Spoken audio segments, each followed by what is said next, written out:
Alright everybody, we're back in the shop and we're working on the design for our new guitar.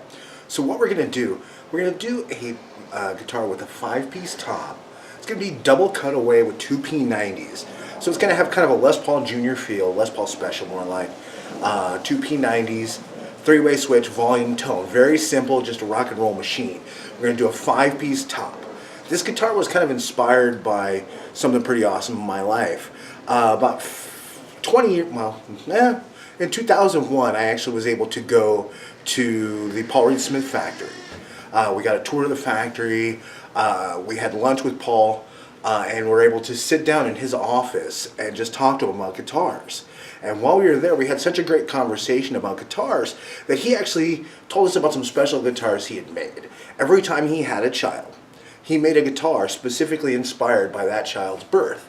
So he had, at the time, 3 kids. I don't know if that's changed, but at the time he had 3 kids and he had made 3 special guitars and let us each play the 3 guitars. So, as most of you know, last month I had my first child, my first biological child, and I just was thinking about that, what Paul Reed Smith did building guitars inspired by his children. So what I'm going to do is we're going to build a guitar that I was talking about, the set neck, double cutaway, kind of a Les Paul Special shape, 2 P90s, wraparound tailpiece, and we're going to do it a 5-piece top. It's going to be 3 pieces of maple with 2 Purple Heart stripes down the top of it. We're going to have a combination of Purple Heart and flame maple as the headstock veneer.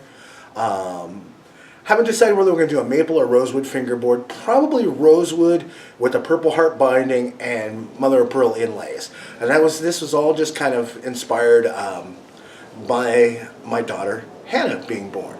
So the other thing we're going to do is that I'm trying to figure out how to do anyway. If I can figure out how to make it work, we're going to do on the back control plate. On the inside, we'll have all the information about the guitar. On the outside, I'm going to try and before the finish, I'm going to make a maple control plate cover, and on that maple cover, I was going to put Hannah's footprint. If I can figure out a way to do it where it doesn't smudge. So that's the idea. That's what we're going to work on. We're going to start putting together the wood for the top today. We're going to laminate that 5-piece top, and if things go smooth enough, we may even glue that top to the mahogany. So let's get our safety glasses, get the saws ready. Let's do some cutting.